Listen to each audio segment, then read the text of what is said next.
Shalom, mbifurije amahoro n'imigisha. Ni none ku wa 15 ukwezi kwa 11 mu mwaka w'ibihumbi 2025, umugambi w'Imana ku buzima bwawe.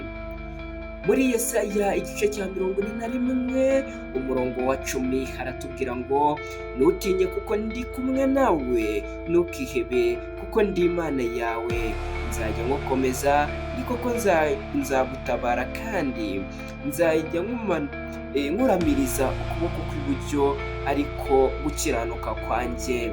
Umugambi w'Imana ku buzima bwawe kuri uyu munsi ni koko muri uyu munsi cyangwa se mu minsi yashize wagiye uhura n'ibirushya byinshi, ibigeragezo, ibicantege, ibigushuka byinshi, ariko ntukwiriye kwiheba kuko ibyiringiro tubibonye muri Yesaya igice cya 41 umurongo wa 10. Nshuti yanjye, nujya uhura n'ibibazo bigiye bitandukanye, ndakwifuriza kutiheba ngo utinye, kandi Imana iduhamiriza ko turi kumwe natwe, ukuboko kwayo kuduhoraho nk'uko Bibiliya ibivuze.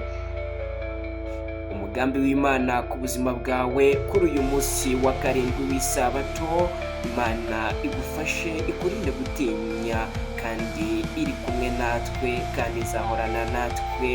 Mwifurije amahoro n'imigisha.